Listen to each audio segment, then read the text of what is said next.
कैसे हैं सब? आई थिंक आपकी ऑलरेडी एक क्लास होगी है सुबह मॉर्निंग में, and that was about ancient history that was taken by Sumit sir. And हम कवर करने वाले हैं इंडियन पॉलिटी।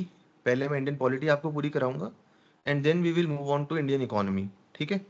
इंडियन पॉलिटी जो है it is very important for your exam, क्योंकि हम सब जानते हैं we are law students. I am also an advocate. I am pursuing my PhD। I am practising advocate also. तो हमें पता है कि ये लॉ एग्जाम है, लेकिन फॉर वट एवर रीजन्स सिर्फ जीके पूछी जा रही है प्रीलिम एग्जाम में। तो देयर आर हाई चांसेस कि जो आपकी प्रीलिम्स एग्जाम होने वाला है उसके अंदर इंडियन पॉलिटी का जो है it will be a substantial part. And उसके अलावा पॉलिटी के अलावा अगर हम बात करें तो हो सकता है कि कुछ पर्टिकुलर केस लॉज भी इसमें पूछे जाएं। Some of you are attending joining now. ठीक है? तो हम बात कर रहे हैं इंडियन पॉलिटी की। तो इंडियन पॉलिटी जो है हमने right from the historical background हमने शुरू करना है, then making of the Indian constitution and then Indian constitution पर से। तो इंडियन कॉन्स्टिट्यूशन जो है it will form a substantial part of your prelim examination, I am pretty sure. And उसके साथ साथ जो भी इंपॉर्टेंट केसेस हैं वो भी हम इसमें डिस्कस करने वाले हैं। आज की पर्टिकुलर क्लास की अगर हम बात करें तो सबसे पहले हम कवर करेंगे हिस्टोरिकल बैकग्राउंड। हिस्टोरिकल बैकग्राउंड में हम सारे के सारे जो हम पढ़ते आ रहे हैं रेगुलेटिंग एक्ट से लेके हम इंडियन इंडिपेंडेंस एक्ट तक जाएंगे and then we will move on to making of the Indian constitution. ठीक है? तो एक बार थम्स अप कर दीजिए, मैं स्टार्ट करूं class. So now I am sharing my screen, just a second. Okay,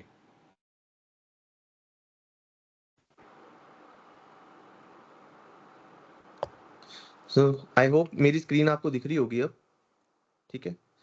तो हम स्टार्ट करने वाले हैं। सबसे पहले आज हम स्टार्ट कर रहे हैं that is making of the Indian constitution. And उससे पहले हम कर रहे हैं हिस्टोरिकल बैकग्राउंड। ठीक है?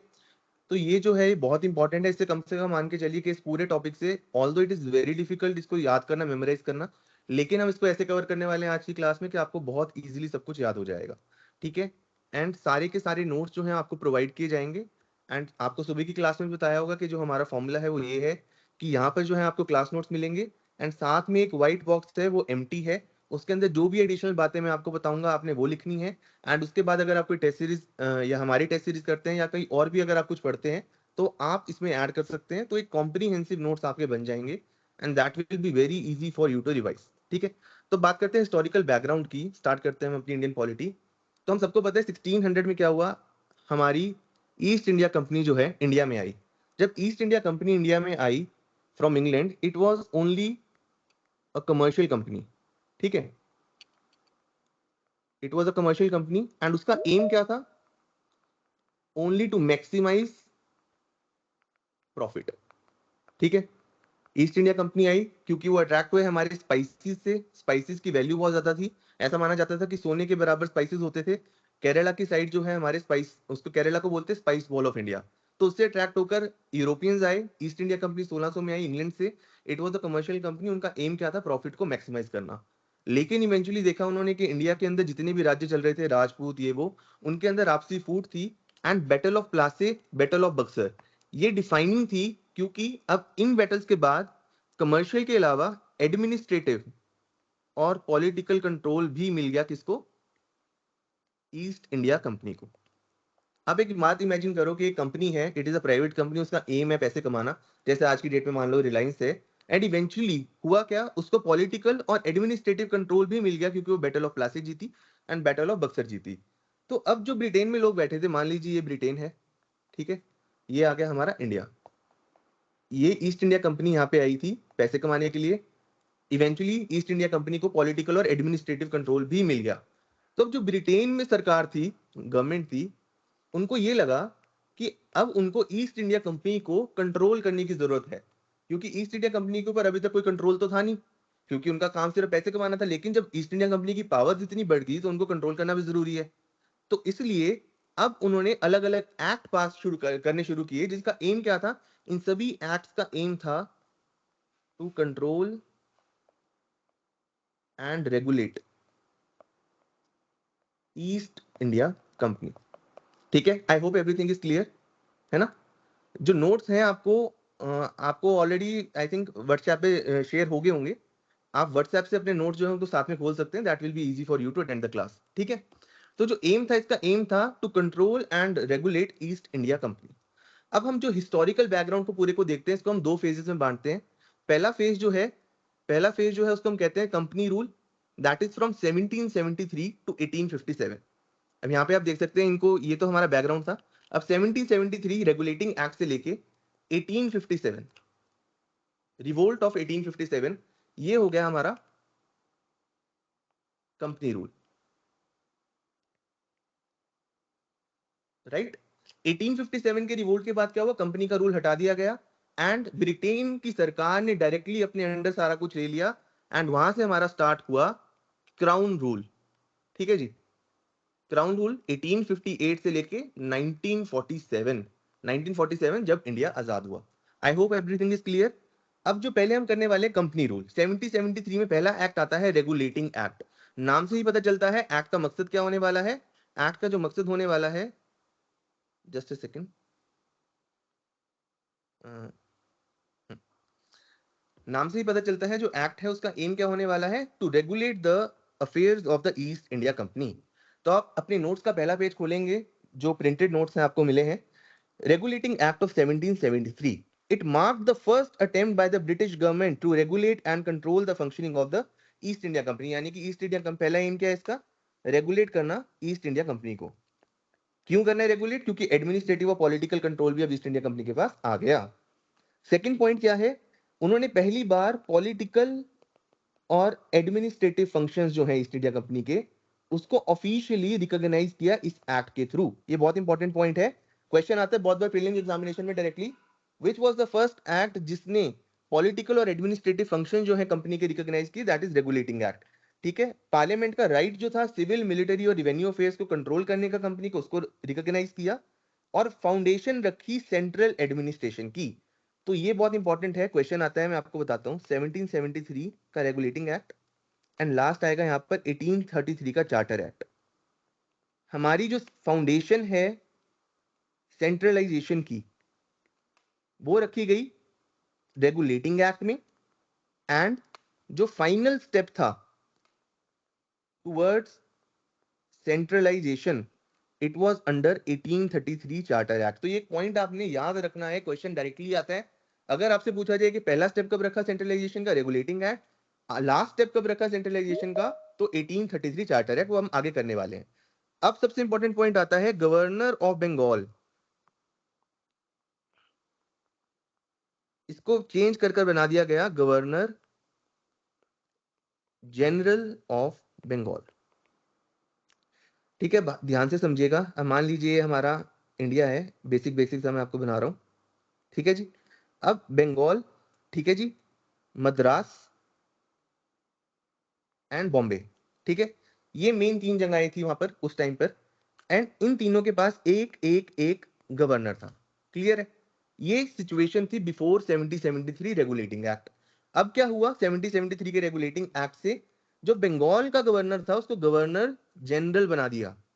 अब इसका मतलब क्या, ऑटोमेटिकली जो बाकी दोनों गवर्नर थे, पहले तीन इक्वल थे, अब ये जो है ये सबऑर्डिनेट हो गए as compare to governor general. अब हम तैयारी करें एडीए के एग्जाम की, तो आपको पता होगा कि अगर आप एडीए लगते हैं तो आप प्रमोट होके बनेंगे DDA, deputy district attorney, then DA district attorney.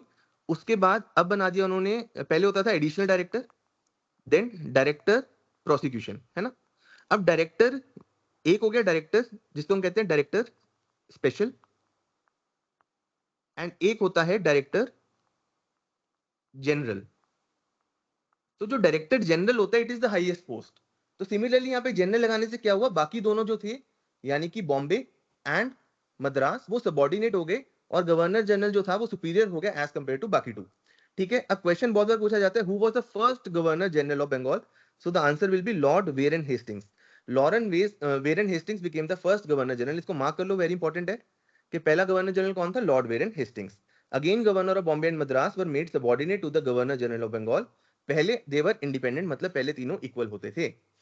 अब सबसे इंपॉर्टेंट क्वेश्चन क्या आते हैं, a supreme court was established in 1774 under this act. Supreme court कहां एस्टैब्लिश हुई, Fort William, Calcutta. Next question आता है, इसकी स्ट्रेंथ क्या थी, one chief justice and three other जजेस। एंड एक और इंपॉर्टेंट क्वेश्चन आता है, who was the chief justice, first chief justice was Elijah Impey. तो ये आपने याद रखना है। पहला पॉइंट क्या था, रेगुलेटिंग एक्ट ने रेगुलेट किए affairs of the East India company. Second, उन्होंने एडमिनिस्ट्रेटिव और पॉलिटिकल फंक्शंस को रिकॉग्नाइज किया पहली बार। थर्ड, गवर्नर जो था वो गवर्नर जनरल बन गया बंगाल का, बाकी दोनों उसके सबॉर्डिनेट हो गए। लॉर्ड वेरेन हेस्टिंग्स क्या बने, पहले गवर्नर जनरल बने। फोर्थ, एक सुप्रीम कोर्ट बनाई, कहां बनाई, फोर्ट विलियम कैलकाटा में बनाई, 1774 में बनाई। उसकी स्ट्रेंथ क्या थी, एक चीफ जस्टिस, 3 जज। एंड कौन, Elijah Impey was the first chief justice. I hope अभी तक आपको क्लियर हो गया होगा। एक बार थम्स अप कर दीजिए अगर आपको क्लियर है अभी तक, ताकि मैं आगे चल सकूं। आगे देखते हैं, कंपनी ऑफिशियल जो थे उनको बार किया गया प्राइवेट ट्रेड में एंगेज होने से। होता क्या था कि उस टाइम पे करप्शन बहुत बढ़ गई थी। कंपनी के जो जितने भी ट्रेडर्स थे, कंपनी के जितने भी इंप्लॉइज थे, वो बहुत ज्यादा करप्शन में इन्वॉल्व थे। तो उसको रोकने के लिए उनको, करप्शन से रोकने के लिए उनको रोका गया कि वो किसी भी तरह के गिफ्ट या फिर ब्राइब्स एक्सेप्ट नहीं करेंगे। एंड लास्टली बहुत इंपॉर्टेंट है कि कोर्ट ऑफ डायरेक्टर जो थे उनको, जो कंपनी के कोर्ट ऑफ डायरेक्टर्स थे ईस्ट इंडिया कंपनी के, उनके ऊपर एक कंडीशन लगाई गई कि आपको सिविल, मिलिट्री और रिवेन्यू अफेयर्स अपने ब्रिटेन के पार्लियामेंट को बताने हैं, यानी कि ब्रिटेन की सरकार को बताने हैं। तो पहला एक्ट आई होप आपको क्लियर हो गया होगा, रेगुलेटिंग एक्ट। रेगुलेटिंग एक्ट का एम क्या है, कोर्ट ऑफ डायरेक्टर्स अगर रिवेन्यू, मिलिट्री और सिविल अफेयर्स अपने ब्रिटेन गवर्नमेंट को बताएंगे तो उनके ऊपर कंट्रोल हो जाएगा। तो ईस्ट इंडिया कंपनी को कंट्रोल करने का इस एक्ट का मेन एम था। आई होप अभी तक आपको क्लियर है। अब 1773 के बाद 1781 में, after a span of 8 years, आता है एक्ट ऑफ सेटलमेंट, या जिसको हम कहते हैं अमेंडिंग एक्ट। अब देखो प्रॉब्लम क्या हुई, आज भी हम देखते हैं कि हमारी जो गवर्नमेंट है उसके 3 ऑर्गन्स होते हैं, ठीक है। ध्यान से इसको समझना, ये हमारी गवर्नमेंट है। गवर्नमेंट के हमारे 3 ऑर्गन है, लेजिस्लेचर, एग्जीक्यूटिव एंड जुडिशरी। ठीक है, हमें पता है इंडिया में पार्लियामेंट्री सिस्टम है, तो लेजिस्लेचर और एग्जीक्यूटिव जो है दे ओवरलैप, और जुडिशरी जो है इंडिपेंडेंट होती है। अब 1773 के रेगुलेटिंग एक्ट से पहली बार जुडिशरी आई, यानी कि सुप्रीम कोर्ट आई। क्लियर है हमें, फोर्ट विलियम में बनी। अब सुप्रीम कोर्ट के बनने से इन 8 सालों में क्या प्रॉब्लम आई, सुप्रीम कोर्ट के आने से पहले एग्जीक्यूटिव जो था it was all powerful. Executive कौन हुआ, गवर्नर जनरल। अब सुप्रीम कोर्ट के आने से गवर्नर जनरल की पावर्स जो है वो कम होगी। तो इसको ठीक करने के लिए आया अमेंडिंग एक्ट, क्योंकि जो गवर्नर जनरल था उसका लगातार ये अनुरोध था सरकार से कि आपने, एक सेकंड मैं ऐड कर दूं, there are some people who are waiting in the lobby, just a second.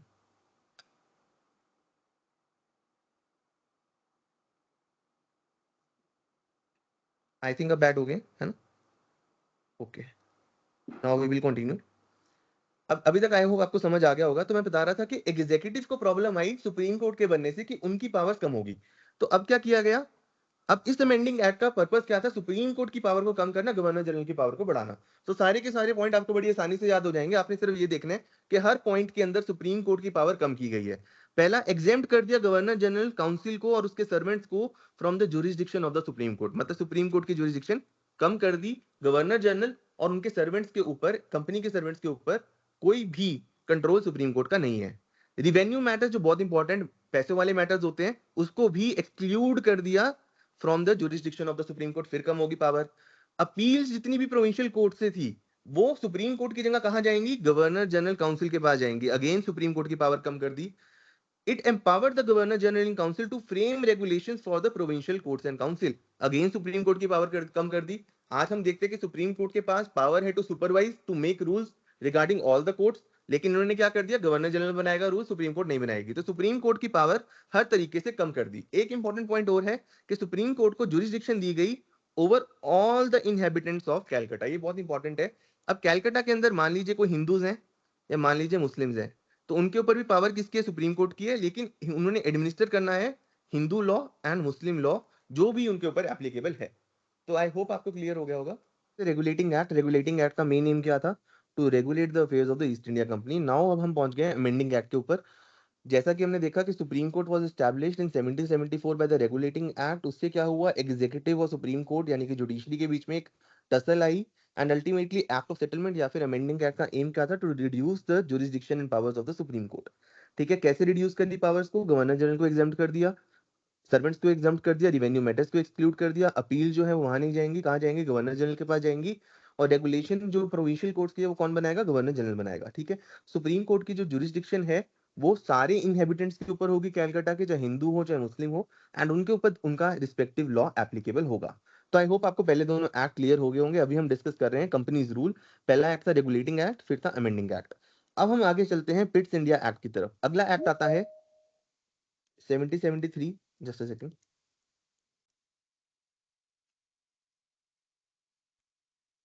7073 regulating act, 1781 act of settlement, 1784 Pitt's India act. अब ये भी बहुत इंपॉर्टेंट एक्ट है क्योंकि इसका थर्ड पॉइंट बहुत इंपॉर्टेंट है। A board of control was created to oversee and guide the court of directors as well as the Indian administration. तो यहाँ पे क्या हुआ, एक बोर्ड ऑफ कंट्रोल भी क्रिएट कर दिया, court of directors already exist करते थे। अब बोर्ड ऑफ कंट्रोल का काम क्या था, civil, military and revenue affairs को सुपरवाइज करना और उनको डायरेक्ट करना। तो ये बहुत इंपॉर्टेंट है, एक बोर्ड ऑफ कंट्रोल क्रिएट किया गया और उसका काम क्या था, सुपरवाइज करना और डायरेक्ट करना civil, military and revenue affairs.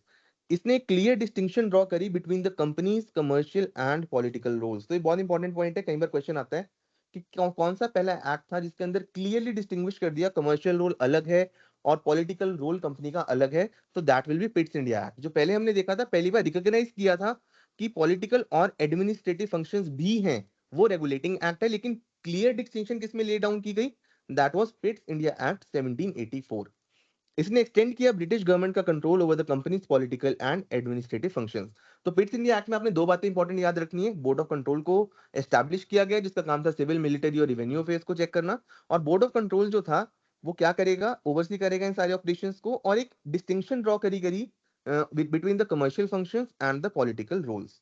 I hope आपको क्लियर है। उसके बाद आता है एक छोटा सा एक्ट, 1786 का एक्ट।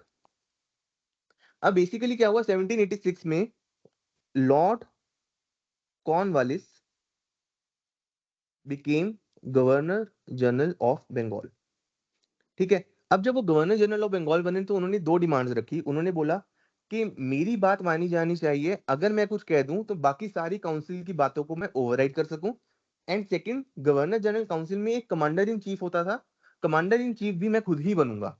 तो इन दोनों बातों को मानते हुए एक्ट ऑफ 1786 पास किया गया। Lord Cornwallis was appointed as the Governor General of Bengal. He was given power to override the decision of his council and he was made the Commander in Chief. तो ये छोटा सा act है, इसका M क्या था, Lord Cornwallis की सिर्फ दो डिमांड्स को पूरा करना। अब इसके बाद हमारी शुरू होते हैं चार्टर एक्ट। चार्टर एक्ट की अगर हम बात करें, 1786 के बाद आता है 1793 का चार्टर एक्ट, फिर 20 साल बाद आता है 1813 का चार्टर एक्ट, फिर आता है 1833 का चार्टर एक्ट, एंड लास्ट आता है 1853 का चार्टर एक्ट। तो ये चार चार्टर एक्ट हमारे हैं, ये बहुत इंपॉर्टेंट है, जो 20-20 ईयर्स के गैप पे। सबसे पहले हम देखते हैं चार्टर एक्ट ऑफ 1793। तो 1793 का जो charter act, it was very important. इसमें सबसे पहला पॉइंट क्या है, जो लॉर्ड कॉर्नवालिस की डिमांड थी कि उनकी जो पावर्स बढ़ाई गई थी, it was extended to all the future governor generals and governors of presidencies. यानी कि अब जितने भी आगे फ्यूचर गवर्नर जनरल बनेंगे, उनके पास पावर होगी, किस चीज की पावर होगी, कि वो ओवरराइड कर सकते हैं डिसीजन बाकी सारे काउंसिल का। जो गवर्नर जनरल था उसको और भी ज्यादा कंट्रोल दे दिया over Bombay and Madras.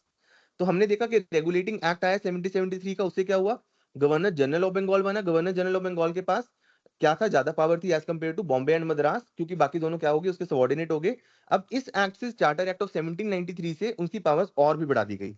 Company की जो ट्रेड मोनोपोली थी इंडिया में, उसको रीन्यू किया गया 20 सालों के लिए।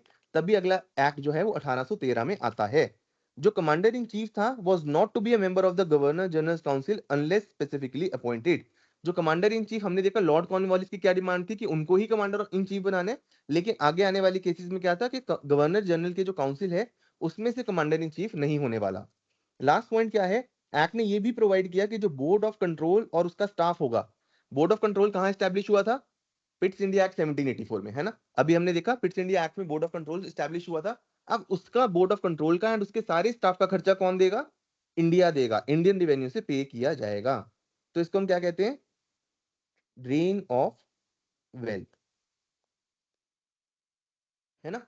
तो इंडियन रेवेन्यू से ब्रिटेन के खर्चे निकाले जा रहे हैं, तो इसको हम कहते हैं ड्रेन ऑफ वेल्थ। तो चार्टर एक्ट 1793 के इंपॉर्टेंट पॉइंट क्या है कि जो लॉर्ड कॉर्नवालिस की उन्होंने पावर बढ़ाई थी पिछले एक्ट से, उसको एक्सटेंड कर दिया सारे फ्यूचर गवर्नर जनरल पे, लेकिन कमांडर इन चीफ वाली बात आगे नहीं चलेगी।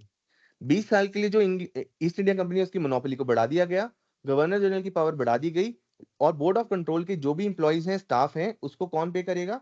इंडियन रेवेन्यू से पे किया जाएगा। आई होप आपको अभी तक क्लियर है। अगर क्लियर है तो एक बार थम्स अप कर दीजिए।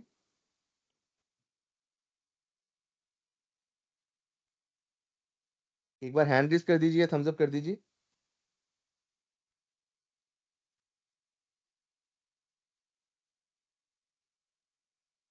Okay, so now we will move forward. Charter act 1793 के बाद अगला चार्टर एक्ट आता है 1813 का। ठीक है, अब इसका बैकग्राउंड क्या था? बेसिकली यूरोप में क्या हो रहा था कि नेपोलियंस कॉन्टिनेंटल सिस्टम जो था, उसने ब्रिटिश इंपोर्ट्स को रोक दिया था। मतलब क्या हुआ था, फ्रांस में नेपोलियन ने क्या किया, उन्होंने बोला कि कॉन्टिनेंटल सिस्टम को फॉलो करते हुए कोई भी इंपोर्ट बाहर से नहीं करना। और चार्ट जिसके कारण क्या हो रहा था, ब्रिटिश मर्चेंट को हर्ट हो रहा था। और जो चार्टर एक्ट 1813 का था, वो उन ब्रिटिश मर्चेंट की जो प्रॉब्लम है उसको सॉल्व करने के लिए ही पास किया गया था। तो सबसे पहला पॉइंट क्या है, it ended the trade monopoly of the East India company. ये बहुत इंपॉर्टेंट पॉइंट है। क्वेश्चन आता है कि ईस्ट इंडिया कंपनी की ट्रेड मोनोपोली कौन से एक्ट से खत्म हुई in Indian trade? Then the answer will be charter act of 1813। Reason क्या है? बाकी सारी कंपनीज भी चाहती हैं वो इंडिया में ट्रेड करें। क्यों चाहती हैं? क्योंकि जो फ्रांस है उसने बाकी सारा ट्रेड जो है, इंग्लैंड के इंपोर्ट जो है उसको ब्लॉक कर दिए। एंड उसके कारण वहां के जो इंग्लैंड के मर्चेंट्स है, बाकी सारे वो लोग भी इंडिया में ट्रेड करना चाहते हैं। तो उसको एड्रेस करने के लिए 1813 के चार्टर एक्ट से क्या किया गया, इंडियन ट्रेड में जो ईस्ट इंडिया कंपनी की मोनोपोली थी उसको एबॉलिश कर दिया गया, except trade with China and trade in tea. ये बहुत इंपॉर्टेंट है। एक्सेप्शन क्या है? चाइना में जो ट्रेड चल रहा है और जो चाय का ट्रेड चल रहा है, उसमें अभी भी ईस्ट इंडिया कंपनी की मोनोपोली जो है वो रहेगी। आई होप आपको क्लियर है। ठीक है, अगला आ गया, एक्सटेंड कर दिया कंपनी का रूल फिर से 20 साल के लिए, यानी कि 1813 से एक्सटेंड कर कर 1833 तक। अब फिर ईस्ट इंडिया कंपनी ही राज करेगी। Asserted sovereignty of the British crown. अब हम देखेंगे हर एक्ट के अंदर ब्रिटिश क्राउन की सॉवरेनिटी जो है वो असर्ट की जाएगी, यानी कि ये कहा जाएगा कि ईस्ट इंडिया कंपनी जो है वो किसके नाम पे रूल कर रही है? क्राउन के नाम पे रूल कर रही है। सबसे इंपॉर्टेंट पॉइंट, क्वेश्चन आता है कि कौन सा ऐसा एक्ट था जिसने पहली बार क्रिश्चियन मिशनरीज को इंडिया में अलाउ किया? Then the answer will be charter act of 1813। जो क्रिश्चियन मिशनरीज थे उनको अलाउ किया गया कि वो एजुकेशन के लिए इंडिया में आ सकते हैं। Again company was to invest rupees 1 lakh on education of Indians every year. तो एक और इंपॉर्टेंट पॉइंट है, 1 लाख सरकार यानी कि ईस्ट इंडिया कंपनी वहां पर इंडिया में स्पेंड करेगी एजुकेशन के ऊपर, भारतीय लोगों की एजुकेशन के ऊपर हर साल। And it also empowered the local government. तो चार्टर एक्ट 1813 की अगर हम बात करें, एबॉलिश कर दिया मोनोपोली इंडियन ट्रेड में ईस्ट इंडिया कंपनी की। एक्सेप्शन दो हैं, trade in tea and trade with China. Second, 20 साल के लिए रूल को एक्सटेंड किया, असर्ट करी sovereignty of the British crown, Christian missionaries को अलाउ किया गया और कंपनी 1 लाख रुपए इन्वेस्ट करेगी एजुकेशन में हर साल इंडियन की, एंड एम्पावर किया लोकल गवर्नमेंट को। अब 1833 के चार्टर एक्ट के बाद आता है 1813 के चार्टर एक्ट के बाद आता है 1833 का चार्टर एक्ट। अब मैंने आपको बताया रेगुलेटिंग एक्ट स्टार्ट करते हुए कि रेगुलेटिंग एक्ट, अगर आपसे क्वेश्चन पूछा जाता है कौन से एक्ट में सेंट्रलाइजेशन की शुरुआत हुई, तो रेगुलेटिंग एक्ट। एंड कौन सा was the final step towards centralisation? Charter act of 1833। It was the final step towards centralisation. जो कॉलोनाइजेशन थी इंडिया की उसको लीगलाइज किया गया। ईस्ट इंडिया कंपनी को एक कमर्शियल बॉडी की जगह एक एडमिनिस्ट्रेटिव अथॉरिटी दे दी गई। लेकिन साथ में क्या कहा गया कि इंडियन टेरिटरी जितनी भी ईस्ट इंडिया कंपनी के पास है, they are held in the name in trust for his majesty, his heirs and successors। यानी कि ईस्ट इंडिया कंपनी जो रूल कर रही है वो क्राउन के नाम पे रूल कर रही है, इसको क्लियर कर दिया गया। सबसे इंपॉर्टेंट पॉइंट हमने देखा था 1773 के रेगुलेटिंग एक्ट में गवर्नर ऑफ बंगाल को क्या बनाया गया था? Governor general of Bengal. और अब गवर्नर जनरल ऑफ बंगाल को बना दिया गया गवर्नर जनरल ऑफ इंडिया। हमने देखा कि पहला कौन हमारा ऐसा पर्सन था जो गवर्नर ऑफ बंगाल था और गवर्नर जनरल ऑफ बंगाल बना? That was lord Warren Hastings. और अब बना हमारे पास governor general of India, lord William Bentinck was the first governor general of India. तो ये बात आपने इंपॉर्टेंट याद रखनी है, 1773 के रेगुलेटिंग एक्ट से लिंक कर कर आप 1833 के चार्टर एक्ट को याद कर सकते हैं। कैसे याद कर सकते हैं?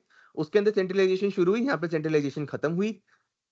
इस एक्ट के अंदर क्लियरली बोल दिया गया कि कंपनी का काम एडमिनिस्ट्रेटिव है और वो जो भी रूल कर रही है क्राउन के नाम पे कर रही है। वहां पर गवर्नर को गवर्नर जनरल ऑफ बंगाल बनाया, वेरन हेस्टिंग्स। यहाँ पर गवर्नर जनरल ऑफ बंगाल को गवर्नर जनरल ऑफ इंडिया बनाया। एंड कौन है? William Bentinck. आई होप आपको अभी तक क्लियर होगा। जो लेजिस्लेटिव पावर्स थी यानी कि लॉ बनाने की पावर थी, उसको भी गवर्नर जनरल ऑफ इंडिया को दिया गया। जो गवर्नर ऑफ बॉम्बे और मद्रास जो पहले सबॉर्डिनेट थे, पहली बार सबॉर्डिनेट बने रेगुलेटिंग एक्ट से, उसके बाद उनकी और सबॉर्डिनेशन बढ़ती गई बढ़ती गई बढ़ती गई, एंड फाइनली फाइनली क्या किया, उनको उनकी लेजिस्लेटिव पावर उनसे छीन ली। अब सारे लॉ कौन बनाएगा? गवर्नर जनरल ऑफ इंडिया बनाएगा, क्योंकि अब पूरे इंडिया का एक गवर्नर जनरल है, एंड बॉम्बे और जो मद्रास के गवर्नर है उनके पास कोई भी लेजिस्लेटिव पावर नहीं रही। अब जो गवर्नर जनरल ऑफ इंडिया था उसके पास पावर थी अमेंड करने की, रिपील करने की, इनैक्ट करने की कोई भी law in British India. Amend करने का मतलब कुछ चेंज करना, रिपील करने का मतलब कुछ हटाना, इनैक्ट करने का मतलब कुछ नया लेके आना। बहुत इंपॉर्टेंट पॉइंट आता है अगला। अब जितने भी लॉज इनैक्ट किए जाएंगे, उससे पहले हम कह रहे थे उनको रेगुलेशंस, बट इसके बाद जितने भी लॉ इनैक्ट किए जाएंगे उसको हम क्या बोलेंगे? एक्ट्स। ये बहुत इंपॉर्टेंट पॉइंट है। गवर्नर जनरल ऑफ इंडिया के पास अब सारी लेजिस्लेटिव पावर है, एंड जितने भी लॉ अब वो बनाने वाले हैं that will be called acts. जैसा कि हम आज की डेट पे जितने भी स्टैट्यूट पास होते हैं उनको एक्ट बोलते हैं, और अब उनको रेगुलेशन ही बोला जाएगा, उनको एक्ट बोला जाएगा। क्लियर है? फिर आता है governor general government was named the government of India with its council known as India council. ठीक है। सबसे important point, Indian law commission पहली बार अपॉइंट हुआ, एंड उसका काम क्या था? इंडियन लॉज को कोडिफाई करना, और फर्स्ट लॉ कमीशन के चेयरमैन थे लॉर्ड मैकॉले। हम सब जानते हैं इंडियन पीनल कोड किसने लिखी है? लॉर्ड मैकॉले ने। ठीक है। तो क्वेश्चन ये आता है कि पहला लॉ कमीशन कौन से एक्ट में आया? Charter act of 1833। ठीक है। एम क्या था इसका? एम था कोडिफाई करना इंडियन लॉज को, यानी कि उसको एक लिख के कोडिफाई करके पब्लिश करना एज एन एक्ट, एंड पहले चेयरमैन कौन थे उसके? Lord Macaulay. ठीक है। तो आई होप आपको चार्टर एक्ट 1833 का क्लियर हो गया होगा। It was the final step toward centralisation. ठीक है।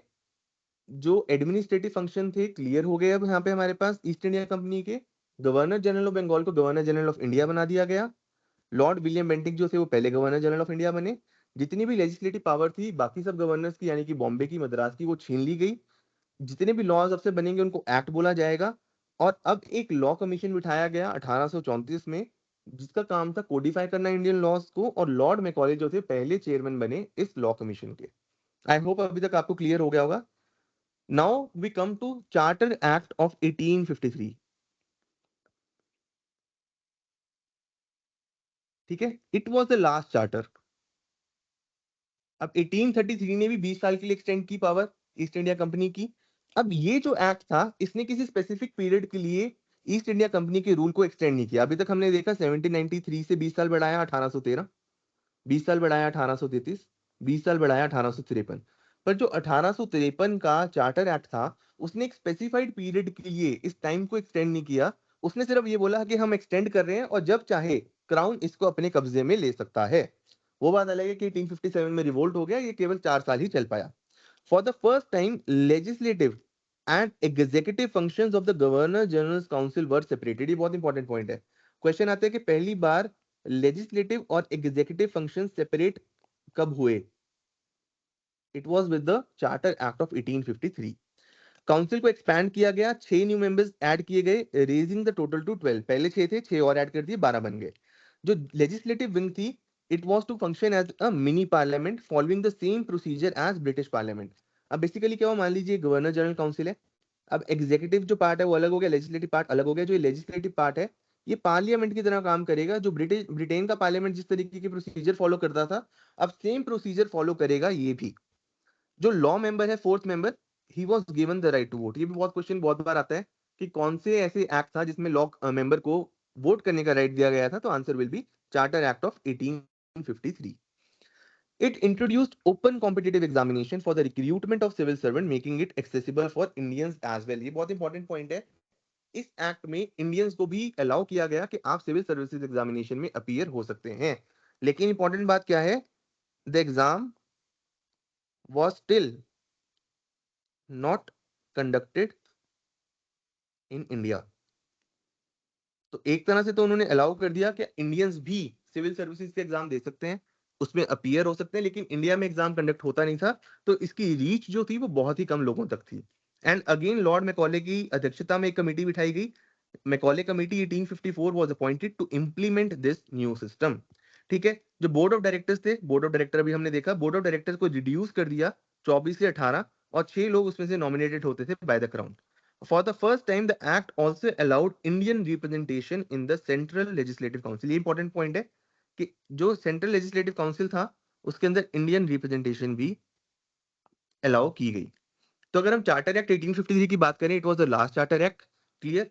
उसके बाद हम देखते हैं कि ये जो एक्ट है इसने 20 इयर्स के लिए या किसी स्पेसिफाइड पीरियड के लिए क्राउन ईस्ट इंडिया कंपनी के रूल को एक्सटेंड नहीं किया। इसने कोई टाइम लिमिट नहीं बताई। सेकेंडली, लेजिस्लेटिव और एग्जेक्टिव फंक्शंस को पहली बार अलग कर दिया गवर्नर जनरल काउंसिल के। और जो लेजिस्लेटिव था वो एक तरह से लेजिस्लेटिव ऑर्गन जो था, it was to function as a mini parliament, जैसे कि ब्रिटेन का पार्लियामेंट काम करता था। जो लॉ मेंबर था उसको राइट टू वोट दिया गया। ओपन कॉम्पिटिटिव एग्जामिनेशन स्टार्ट हुई, यानी कि इंडियंस भी अब सिविल सर्विसेज एग्जामिनेशन में पार्ट ले सकते थे, लेकिन examination was still not conducted in India. And इस पर्पस के लिए एक मैकॉले कमेटी बनाई गई। बोर्ड ऑफ डायरेक्टर्स जो है उसकी स्ट्रेंथ कम कर दी गई, एंड इंडियंस को भी अलाउ किया गया to be represented in central legislative council. तो आई होप आपको चार्टर एक्ट 1853 भी समझ आ गया होगा। एंड इसके बाद हम सब जानते हैं क्या हुआ, रिवोल्ट ऑफ 1857। इसको अलग अलग नामों से जाना जाता है। ब्रिटिश हिस्टोरियन इसको सिपॉय म्यूटेंटी कहते हैं, क्योंकि वो उसका स्केल जो है वो छोटा दिखाना चाहते हैं। तो छोटा स्केल दिखाने के लिए वो कहते हैं कि ये तो सिर्फ एक सिपाहियों का विद्रोह था, तो वो कहते हैं सिपॉय म्यूटेनी। कुछ लोग इसको कहते हैं इंडियन म्यूटिनी, कुछ कहते हैं ग्रेट रिबेलियन, वो इंडियन हिस्टोरियंस है क्योंकि वो उसको ग्लोरीफाई करना चाहते हैं। कुछ लोग इसको कहते हैं रिवोल्ट ऑफ 1857, जैसे हम, इंडियन इंसरेक्शन। और कुछ लोग इनको कहते हैं फर्स्ट वॉर ऑफ इंडिपेंडेंस, जैसे कि विनायक दामोदर सावरकर। वो क्या कहते हैं, it was the first war of independence. तो उसका एम क्या था, ये नाम देने का उसका एम ये था, हालांकि इसके अंदर पूरा India as a whole participate नहीं कर रहा था, लेकिन इसका नाम देने का मकसद क्या था कि इंडियंस के अंदर इसको ग्लोरीफाई करके और भी विद्रोह करने की मोटिवेशन दी जाए। This revolt marked the shift from company's rule to crown rule. तो इस रिवोल्ट के बाद सबसे मेजर चेंज आया, 1858 का एक्ट आया एंड क्राउन रूल स्टार्ट हुआ, कंपनी रूल खत्म हो गया। आई होप अभी तक आपको समझ आ गया होगा कंपनीज रूल। हम क्विकली रिवाइज कर लेते हैं कंपनीज रूल अभी तक जो जो हमने पढ़ा। कंपनी रूल की बात करें, 1600 में क्या हुआ, ईस्ट इंडिया कंपनी इंडिया में आई। 1757 में बैटल ऑफ प्लासी हुई, 1764 में बैटल ऑफ बक्सर हुई। जो एक कमर्शियल कंपनी थी उनके पास क्या आ गई, पॉलिटिकल और एडमिनिस्ट्रेटिव पावर आ गई। तो ब्रिटेन ने क्या सोचा, ब्रिटेन के पार्लियामेंट ने सोचा कि अब क्यों ना ईस्ट इंडिया कंपनी को कंट्रोल किया जाए।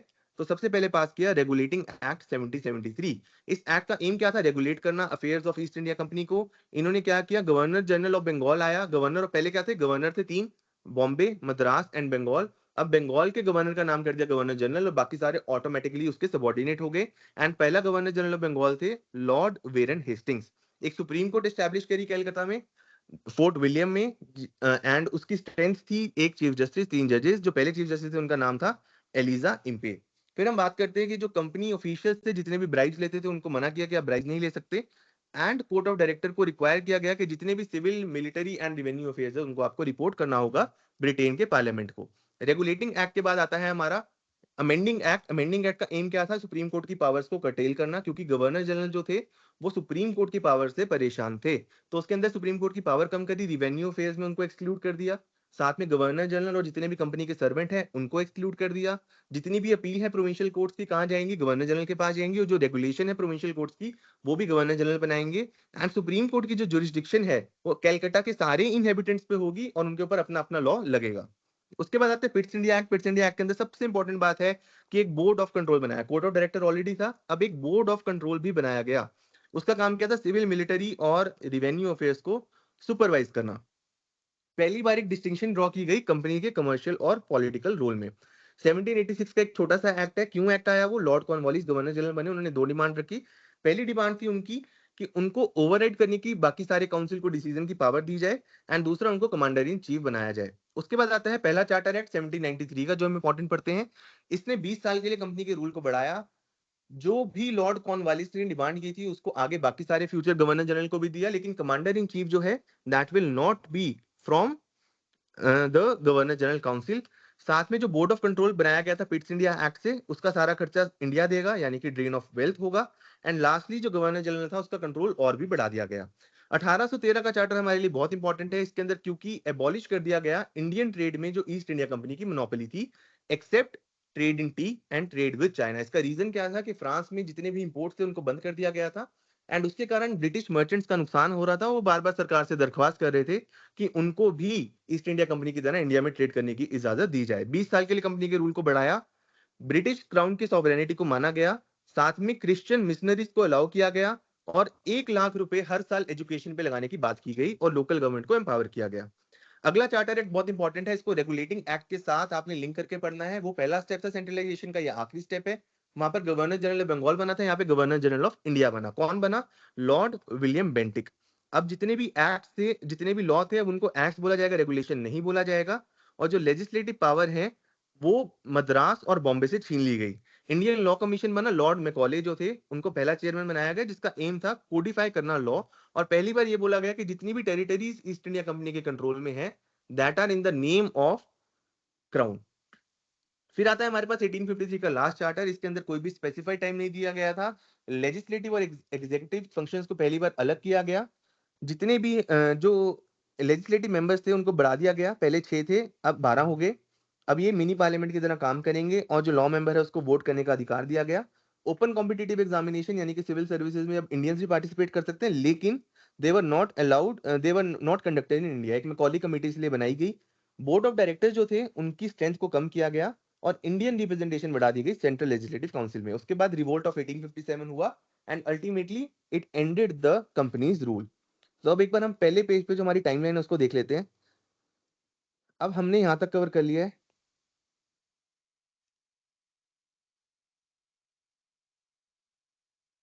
ठीक है। तो it was all companies rule.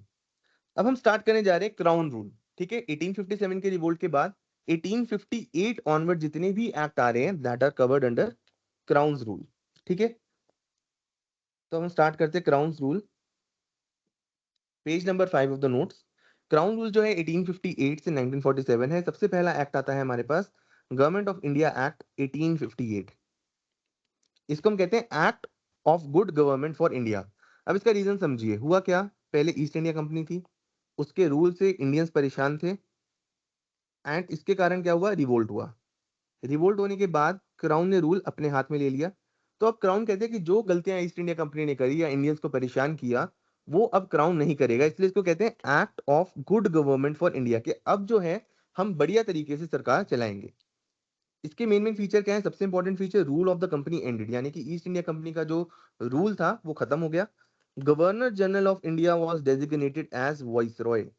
ये बहुत इंपॉर्टेंट पॉइंट है। 1857 तक थे गवर्नर जनरल ऑफ इंडिया, ठीक है जी, जो आए थे 1833 के चार्टर एक्ट से। अब वो रिप्लेस हो गए बाय वॉइसरॉय। अब बहुत बार क्वेश्चन आता है who was the last governor general of India and who was the first viceroy, ठीक है। तो जो person last governor general of India था वही पर्सन फर्स्ट वॉइसरॉय थे, जिनका नाम था लॉर्ड कैनिंग, ठीक है। ये इंपॉर्टेंट है, इसको याद रखना है आपने। पहला नाम हमने याद रखा वेरेन हेस्टिंग्स का, फिर नाम याद रखा हमने विलियम बेंटिक का, और अब हम नाम याद रख रहे हैं लॉर्ड केनिंग का। लॉर्ड केनिंग कौन थे? लास्ट गवर्नर जनरल और पहले वॉइसरॉय भी यही थे, मतलब पर्सन वही था, सिर्फ पोस्ट का नाम बदला गया। अब इन्होंने एबॉलिश कर दी डबल गवर्नमेंट, यानी कि board of control and board of directors. अभी तक हम देख रहे थे कोर्ट ऑफ डायरेक्टर था, बाद में क्या हुआ, पिट्स इंडिया एक्ट से एक बोर्ड ऑफ कंट्रोल भी ऐड कर दिया गया। अब ये जो डबल गवर्नमेंट थी इसको एबॉलिश कर दिया गया, ठीक है। एक ऑफिस बनाया गया सेक्रेटरी ऑफ स्टेट का, who was a member of the British cabinet, यानी कि जो ब्रिटेन के अंदर सरकार थी उस सरकार का एक कैबिनेट का मेंबर, उसको secretary of state for India बनाया गया। एंड उसको असिस्ट कौन करेगा? एक काउंसिल करेगी ऑफ 15 मेंबर्स। तो it was an all powerful body, ठीक है। तो कंपनी का रूल खत्म हो गया, गवर्नर जनरल की जगह कौन आगे? वॉइसरॉय आगे। बोर्ड ऑफ कंट्रोल और कोर्ट ऑफ डायरेक्टर्स की जो डबल क्लासिफिकेशन थी वो खत्म होगी, एक सेक्रेटरी फॉर स्टेट की पोस्ट बनाई गई जो कि ब्रिटिश कैबिनेट का पार्ट था एंड 15 मेंबर्स उसको असिस्ट करेंगे, एक काउंसिल उसको असिस्ट करेगी, ठीक है। आई होप अभी तक आपको क्लियर हो गया होगा। अब हम चलते हैं इंडियन काउंसिल्स एक्ट 1861 की तरफ, ठीक है। अभी तक हमने देखा था सबसे पहले आया गवर्नमेंट ऑफ इंडिया एक्ट 1858, अब आ रहा है Indian councils act 1861। empowered the viceroy to nominate certain Indians to the legislative council। तो सबसे पहला पॉइंट क्या है कि वॉइसरॉय जो है अब लेजिस्लेटिव काउंसिल के अंदर कुछ इंडियंस को नॉमिनेट कर सकते हैं। सबसे important point, legislative powers of Bombay and Madras presidencies were restored. तो जो legislative powers Bombay and Madras से छीन ली गई थी। कौन से एक्ट से छीनी गई थी? Charter act of 1833। उनको अब क्या कर दिया गया? रिस्टोर कर दिया गया। ठीक है। फिर provided for the creation of new legislative council, उन्होंने लेजिस्लेटिव काउंसिल को बढ़ाया। बॉम्बे, मद्रास एंड बंगाल में लेजिस्लेटिव काउंसिल्स को बनाया गया। जो वॉइस रॉय थे उनको ऑथराइज किया गया कि वो ऑर्डिनेंस भी इशू कर सकते हैं। ऑर्डिनेंस का मतलब हम सब जानते हैं कि जब पार्लियामेंट या लॉ मेकिंग बॉडी जो है वो सेशन में नहीं होती, मान लीजिए आज की अगर हम बात करें फॉर एग्जांपल, लोकसभा या राज्यसभा में से कोई भी एक सेशन में नहीं है या दोनों सेशन में नहीं है, तो उस सिचुएशन में क्या होता है? जो प्रेसिडेंट है वो ऑर्डिनेंस पास कर सकता है। उसका वो क्या है, एम क्या है कि इमीडिएटली हमें लॉ की रिक्वायरमेंट है एंड पार्लियामेंट सेशन में नहीं है, तो उस टाइम पे प्रेसिडेंट के पास पावर है कि वो एक ऑर्डिनेंस पास कर दे जो कि एक लॉ की तरह ही एनफोर्स होगी। तो वॉइसरॉय को ऑथराइज किया गया था ऑर्डिनेंस इशू करने के लिए during the time of emergency, जो कि 6 महीने तक वैलिड रहती थी without the approval of the legislative council, यानी कि बिना अप्रूवल के भी वो 6 महीने तक वैलिड रहेगी। अगला पॉइंट बहुत इंपॉर्टेंट है, recognise the portfolio system where each member of the Viceroy's Council handled the department independently and issued orders। तो जैसा कि हम आज की डेट में दिखते हैं कैबिनेट सिस्टम, उसकी जो जेनेसिस है that is from the portfolio system that was introduced with the Indian councils act of 1861। ठीक है। अब इसमें होता है कि मान लीजिए अलग अलग मिनिस्टर होते हैं हमारे, minister of defence, finance etcetera, है ना। अलग अलग डिपार्टमेंट के अलग अलग मिनिस्टर्स होते हैं एंड वो आपस में इंडिपेंडेंट होते हैं एंड अपनी मिनिस्ट्री के ऊपर उनका कंप्लीट कंट्रोल होता है। तो इसको हम कहते हैं कैबिनेट सिस्टम एंड इसका जो जेनेसिस था it was in the portfolio system which was introduced by Lord Canning Indian council act. ठीक है। हर मेंबर जो है वॉइसरॉय काउंसिल का वो अलग अलग डिपार्टमेंट को हैंडल करेगा एंड वो डिपार्टमेंट को हैंडल करते हुए वो इंडिपेंडेंट होगा और अपनी मर्जी से कुछ भी ऑर्डर इशू कर सकता है। तो इंडियन काउंसिल एक्ट आई होप आपको क्लियर हो गया होगा। सबसे पहला पॉइंट क्या है कि वॉइसरॉय जो है लेजिस्लेटिव काउंसिल के अंदर कुछ इंडियंस को नॉमिनेट कर सकते हैं। बॉम्बे और मद्रास की जो लेजिस्लेटिव पावर्स 1833 के चार्टर एक्ट ने छीन ली थी उनको रिस्टोर किया गया। वॉइसरॉय जो है वो ऑर्डिनेंस पास कर सकता है in case of emergency and बिना अप्रूवल के वो 6 महीने तक चलेंगी। एंड लास्टली पोर्टफोलियो सिस्टम जो है लॉर्ड कैनिंग ने इंट्रोड्यूस किया, जो कि आज हम देखते हैं मॉडर्न डे कैबिनेट सिस्टम। ठीक है। उसके बाद आता है हमारा इंडियन काउंसिल्स एक्ट ऑफ 1892। सबसे पहला point, it expanded the number of non official members in central and provincial legislative councils, दो ऑफिशियल मेजोरिटी वाज रिटेन्ड। यानी कि नॉन ऑफिशियल मेंबर को इसके अंदर इंक्रीज किया गया दोनों काउंसिल में, चाहे वो सेंट्रल हो चाहे प्रोविंशियल हो, लेकिन ऑफिशियल मेजोरिटी को अभी भी रिटेन किया गया। अगला पॉइंट बहुत इंपॉर्टेंट है, काउंसिल के पास नया राइट आया to discuss the budget and ask question to the executive. लेकिन यहाँ पे इंपॉर्टेंट बात यह है कि there was no voting on budget. Legislative councils की पावर को एक्सपैंड किया इन द सेंस कि उनको अब अधिकार दिया गया कि आप बजट के ऊपर डिस्कशन कर सकते हो, लेकिन उनको बजट के ऊपर वोट करने का अधिकार अभी भी नहीं दिया गया। सिमिलरली उनको अधिकार दिया गया कि आप क्वेश्चन पूछ सकते हो एग्जीक्यूटिव को, लेकिन इसके अंदर इंपॉर्टेंट बात क्या है, they were not allowed to ask supplementary questions. Right. Question पूछ सकते हैं, उसके लिए भी आपको 2 दिन का प्रायर नोटिस देना पड़ेगा और आपने क्वेश्चन जो पूछे उसका आंसर आपको मिल सकता है, लेकिन आप ऑन द स्पॉट कोई सप्लीमेंट्री क्वेश्चन नहीं पूछ सकते। तो बहुत लिमिटेड पावर्स बढ़ाई गई फॉर द लेजिस्लेटिव काउंसिल। अगला आता है allowed nomination of non official members. Central council में और प्रोविंशियल काउंसिल्स में, सेंट्रल काउंसिल्स में वॉइसरॉय करेंगे किसकी रिकमेंडेशन के ऊपर? प्रोविंशियल काउंसिल्स के ऊपर and Bengal chamber of commerce की रिकमेंडेशन के ऊपर। एंड प्रोविंशियल काउंसिल्स में गवर्नर करेंगे based on the recommendation of district boards, municipalities, universities, trade associations and zamindar. तो हालांकि इलेक्शन वर्ड इसके अंदर कहीं भी यूज नहीं था, पर एक इनडायरेक्टली एक ऐसी प्रैक्टिस शुरू करी गई नॉमिनेशन के द्वारा जिसको हम एक लाइटर वर्जन ऑफ इलेक्शंस कह सकते हैं। ठीक है। आई होप आपको समझ आ गया मैं कहना क्या चाह रहा हूँ, कि जो सेंट्रल काउंसिल है उसके अंदर वॉइसरॉय नॉमिनेट कर रहे हैं, लेकिन किसकी रिकमेंडेशन पे कर रहे हैं?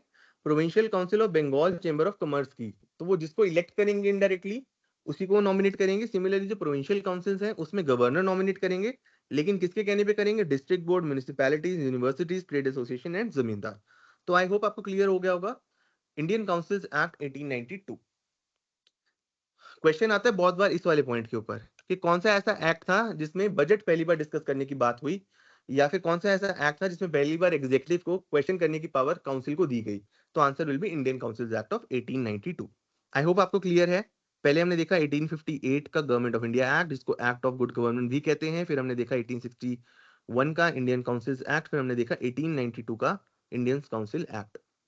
ठीक है, अब हम चलते हैं 1909 के इंडियन काउंसिल एक्ट के ऊपर। ये बहुत इंपॉर्टेंट एक्ट है, इसको हम कहते हैं मॉर्ले मिंटो रिफॉर्म्स। ठीक है, मॉर्ले मिंटो रिफॉर्म्स क्यों कहते हैं? क्योंकि ये उस टाइम के वॉइसरॉय और सेक्रेटरी ऑफ स्टेट के नाम थे। सबसे इंपॉर्टेंट फीचर क्या है इसका? It introduced the separate electorates for Muslims, only Muslims could vote for Muslim representatives. ठीक है, तो बहुत बार क्वेश्चन आता है कि कॉम्युनल रिप्रेजेंटेशन कौन से एक्ट से इंट्रोड्यूस हुई? It was Indian council act of 1909। अब एक इंपॉर्टेंट बात समझना जरूरी है कि रिजर्वेशन एंड सेपरेट इलेक्टोरेट्स में क्या डिफरेंस होता है। ठीक है, अभी भी हम देखते हैं रिजर्वेशन होती है, कुछ सीट्स ऐसी होती है, मान लीजिए कि वो शेड्यूल कास्ट के लिए रिजर्व्ड हो, है ना। लेकिन सेपरेट इलेक्टोरेट का क्या फर्क होता है? रिजर्वेशन में होता है कि जो सीट है वो रिजर्व्ड है, मान लीजिए फॉर एससी, ठीक है, लेकिन वोटिंग जो है it will be done by everyone, right. Separate electorates में क्या है? अगर एक मुस्लिम के लिए सीट रिजर्व्ड है तो लेकिन वोट कौन करेंगे? सिर्फ और सिर्फ मुस्लिम्स। तो बेसिकली ये क्या था, 1909 के उस दौरान उन्होंने क्या चाहा, इंग्लैंड के जितने भी लोग थे उनका एम ये था कि किसी भी तरीके से कम्युनल डिवाइड लेके आए हिंदूज और मुस्लिम्स के बीच में, ताकि वो अपना रूल जो है वो अच्छे से और आगे चलाते रहे। तो सबसे इंपॉर्टेंट पॉइंट है सेपरेट इलेक्टोरेट आए 1909 के इंडियन काउंसिल एक्ट से, मॉर्ले मिंटो रिफॉर्म्स। एनलार्ज हो गया लेजिस्लेटिव काउंसिल, 16 से 60 मेंबर्स हो गए, और प्रोविंशियल काउंसिल भी एक्सपैंड हुए, लेकिन उनमें अलग अलग नंबर्स थे। सेंटर की अगर हम बात करें, ऑफिशियल मेजोरिटी को कंटिन्यू किया। प्रोविंसेस की बात करें तो नॉन ऑफिशियल मेजोरिटी को अलाउ किया। लेजिस्लेचर्स को अब और भी ज्यादा पावर दी। पिछले एक्ट में सिर्फ बजट को डिस्कस कर सकते थे और क्वेश्चन पूछ सकते थे, supplementary questions were not allowed.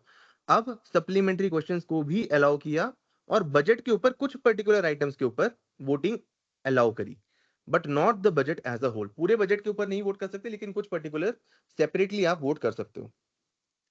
अब जो लॉर्ड मिंटो हैं, he came to be known as the father of the communal electorate। ये क्वेश्चन भी बहुत बार पूछा जाता है, who was the father of the communal electorate? Lord Minto came to be known as the father of the communal electorate। क्यों? क्योंकि इस एक्ट से उन्होंने एक सेपरेट इलेक्टोरेट इंडिया में शुरू किए for Muslims. Indians were included in the viceroy's executive council for the first time. अभी तक हम देख रहे थे कि इंडियंस को एंट्री मिल गई थी, but in the legislative council पहली बार क्या हुआ, एग्जीक्यूटिव काउंसिल के अंदर भी इंडियंस को एंट्री मिली।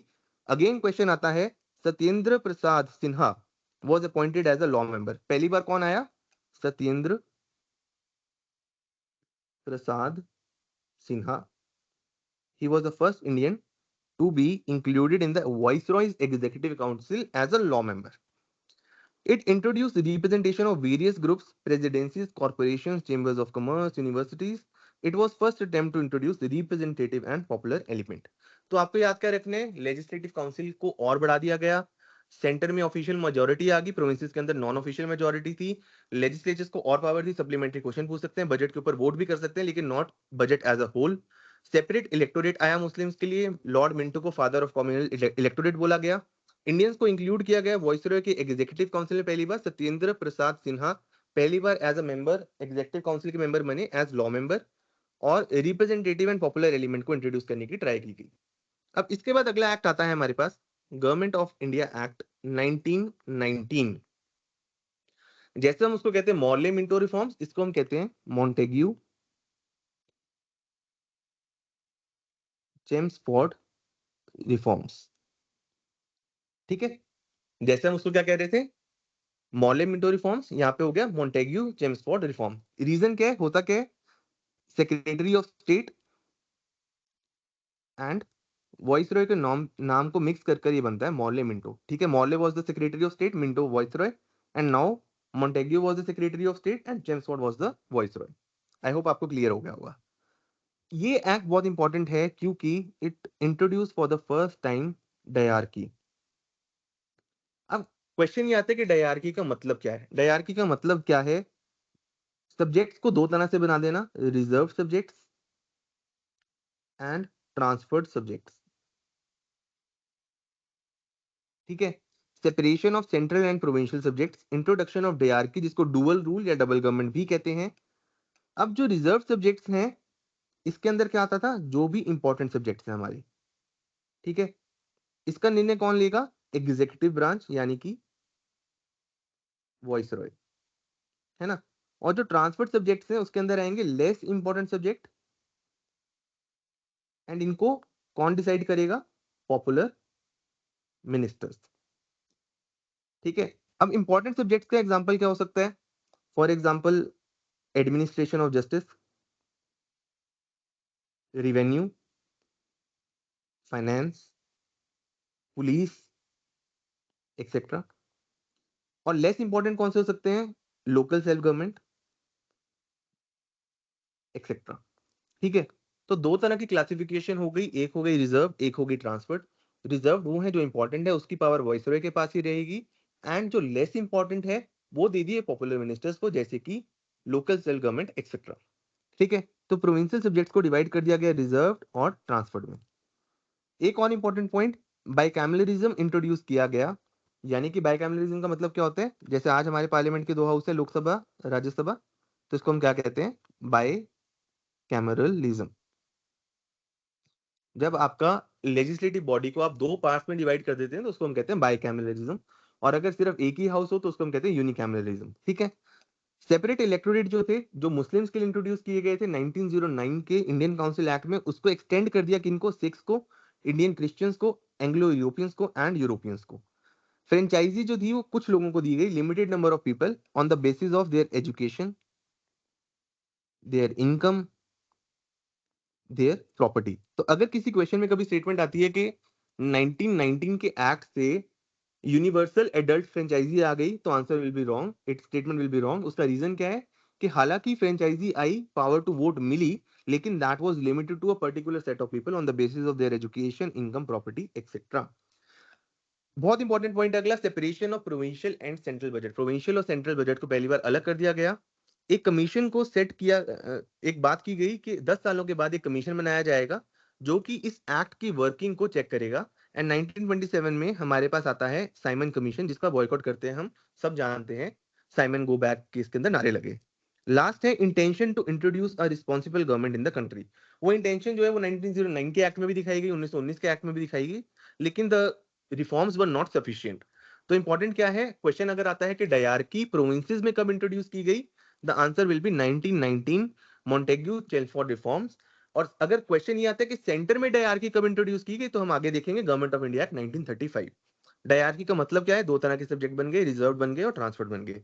सेपरेट इलेक्टोरेट्स को जो है और एक्सटेंड कर दिया, बाइकैमलरिज्म को इंट्रोड्यूस किया गया, फ्रेंचाइजी दी गई लेकिन कुछ पर्टिकुलर लोगों को ही दी गई। एक कमीशन को सेटअप करने की बात की 10 साल के बाद, जिसका नाम था साइमन कमीशन, और रिस्पॉन्सिबल गवर्नमेंट को इंट्रोड्यूस करने की इसमें बात की गई। अब आता है हमारे पास हमारा second last act, government of India act 1935। ये बहुत इंपॉर्टेंट एक्ट है। अब इस एक्ट का सबसे ज्यादा इंपॉर्टेंट होने का कारण क्या है कि जितनी आज भी हमारा जो कॉन्स्टिट्यूशन है, हमने बहुत बार पढ़ा है सोर्सेज ऑफ इंडियन कॉन्स्टिट्यूशन, जब हम पढ़ेंगे आगे या आपने पहले भी पढ़ा होगा, तो गवर्नमेंट ऑफ इंडिया एक्ट जो है वो बेसिक जो स्ट्रक्चर है हमारे कॉन्स्टिट्यूशन का प्रेजेंट डे, वो कहां से मिलता है हमें, गवर्नमेंट ऑफ इंडिया एक्ट 1935 से मिलता है। पहला point, it proposed an all India federation comprising British Indian provinces and princely states. तो पहली बार क्या बात हुई, एक फेडरेशन की बात हुई। फेडरेशन का मतलब क्या होता है, division of powers between centre and state, है ना। तो पहली बार ऑल इंडिया फेडरेशन की बात की गई। सेंटर में कौन होगा, ब्रिटिश इंडियन प्रोविंसेस, एक सेंटर होगा, और दूसरी कौन होंगी, ब्रिटिश इंडियन प्रोविंसेस और प्रिंसली स्टेट्स। हालांकि प्रिंसली स्टेट जो है उन्होंने इसको ज्वाइन नहीं किया, एंड इसी के कारण ये कभी फेडरेशन उस टाइम पर इफेक्ट में नहीं आ पाई। It introduced provincial autonomy by abolishing diarchy at the provincial level. Provinces were now granted the status of independent units of administration। ये बहुत इंपॉर्टेंट है, एक बार ध्यान से समझना।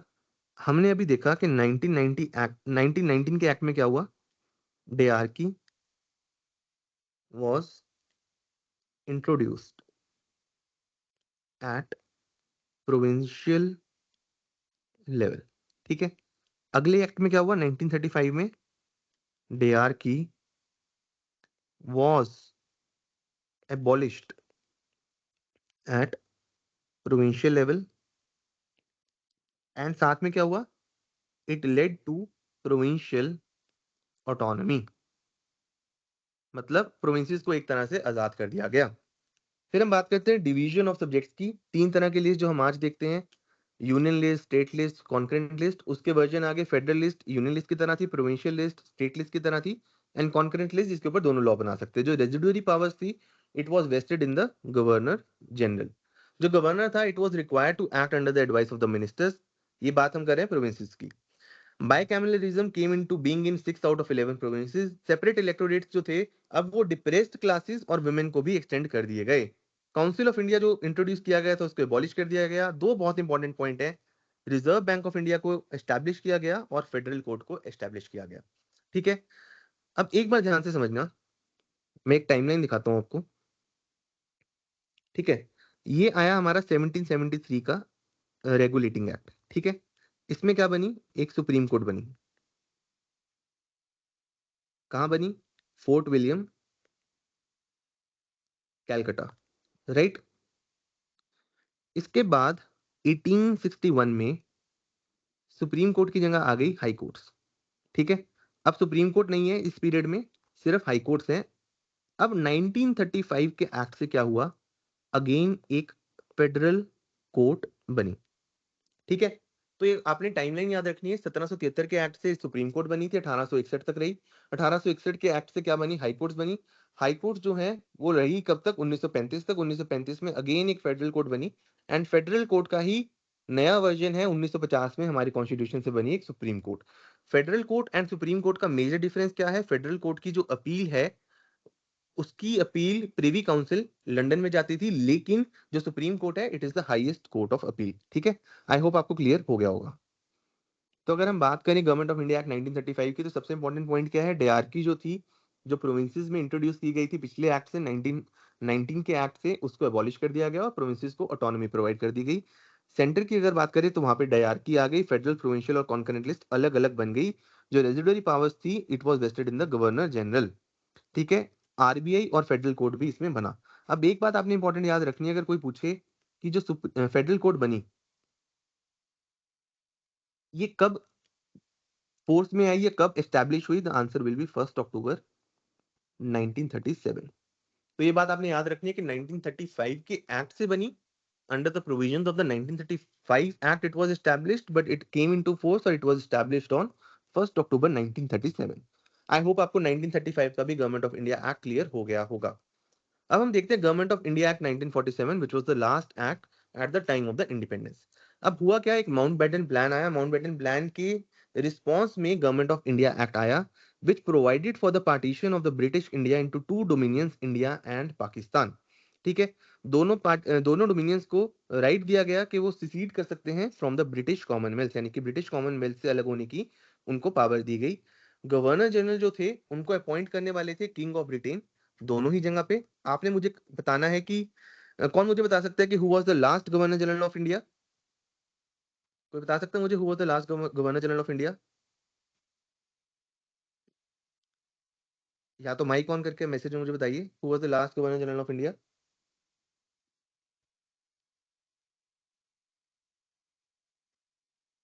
And who was the last viceroy of India?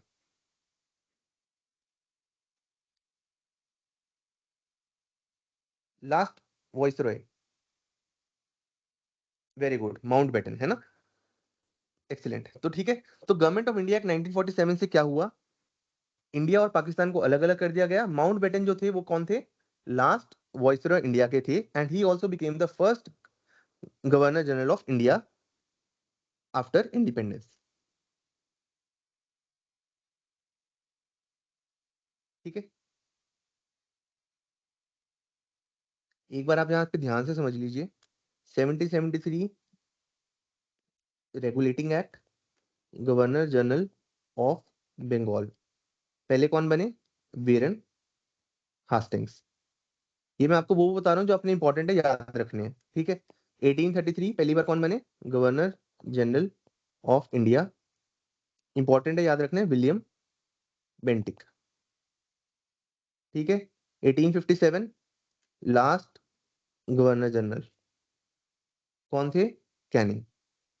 Again 1857 first viceroy कौन थे? Canning. 1947 last viceroy कौन हो गए हमारे? माउंटबेटन। ठीक है। 1947 first governor general of independent India कौन हो गए? Again Mountbatten. ठीक है।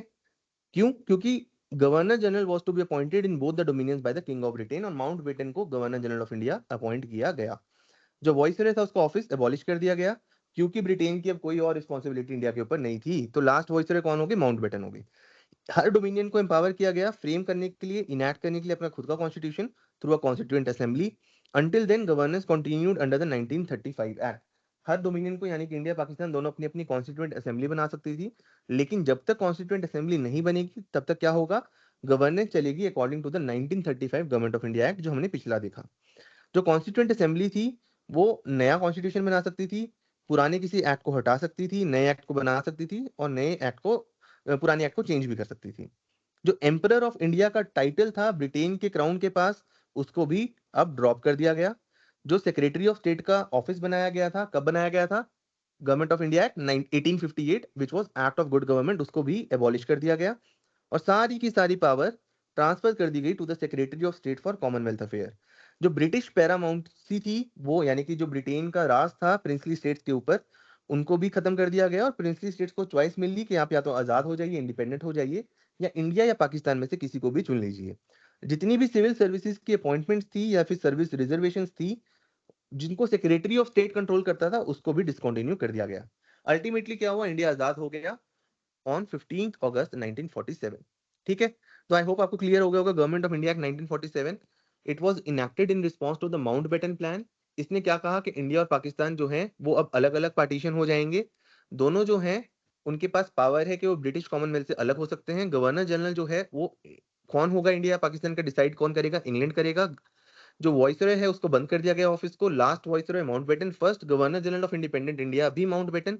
ठीक है। जो गवर्नेंस है जब तक नया कॉन्स्टिट्यूंट असेंबली नया कॉन्स्टिट्यूशन नहीं बनाती 1935 एक्ट के हिसाब से चलेगी।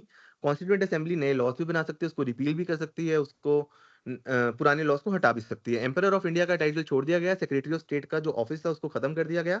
प्रिंसली स्टेट्स को ऊपर से भी राज खत्म हो गया ब्रिटेन का, एंड उनको ऑप्शन दिया गया कि या तो आप आजाद हो जाइए या फिर आप कोई भी इंडिया या पाकिस्तान में से एक को चूज कर लीजिए, और फाइनली इंडिया आजाद हो गया। आई होप क्लियर हो गया होगा आपको हिस्टोरिकल बैकग्राउंड। एक बार हम क्विकली देख लेते हैं जो हमारा फर्स्ट पेज पे टाइमलाइन थी। 1600 में east India company I, battle of Plassey, battle of Buxar. फिर हम देखते हैं कंपनीज रूल 1773 से लेके 1857, रेगुलेटिंग एक्ट, फिर act of settlement, Pitt's India act, act of 1786, फिर चार चार्टर एक्ट आते हैं हमारे पास, एंड अल्टीमेटली रिवोल्ट ऑफ 1857। फिर आता है हमारे पास 1858 में क्राउन रूल। क्राउन रूल के अंदर सबसे पहले गवर्नमेंट ऑफ इंडिया एक्ट 1858, फिर इंडियन काउंसिल्स एक्ट 1861, 92, 1909। 1909 को हम कहते हैं मॉडले मिंटो रिफॉर्म्स।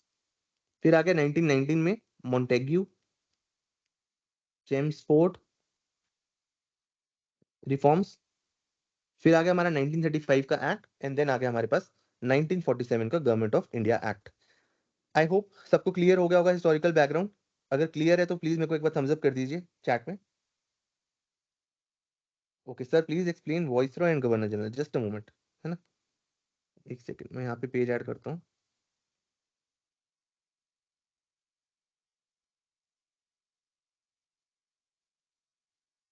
देखो सबसे पहले क्या था, 1773, है ना। इससे पहले क्या था? There were governors. तीन जगह गवर्नर्स होते थे, Bengal, Madras and Bombay.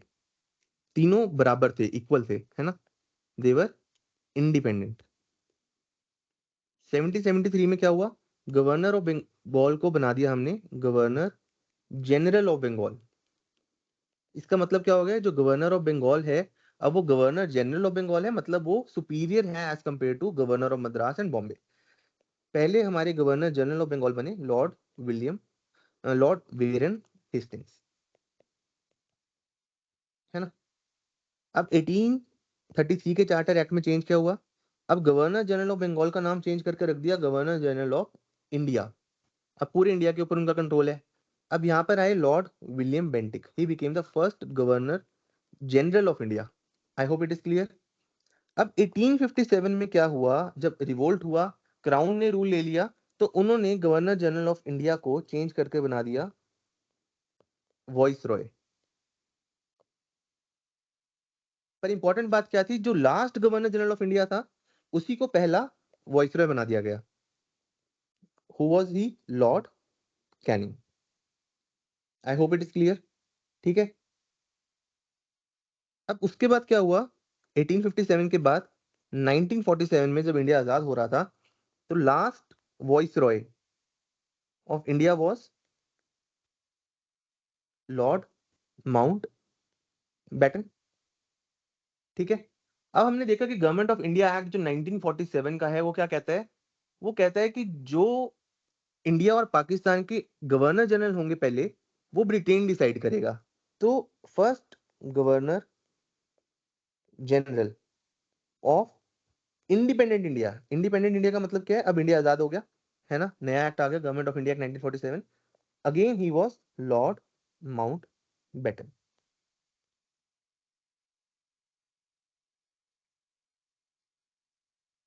I hope अब आपको क्लियर हो गया होगा।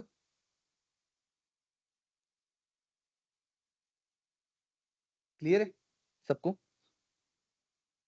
तो ये हो गया हमारा सारा क्लियर हिस्टोरिकल बैकग्राउंड। ठीक है, तो अब हम कल की क्लास में करेंगे हिस्टोरिकल बैकग्राउंड के बाद making of the Indian constitution.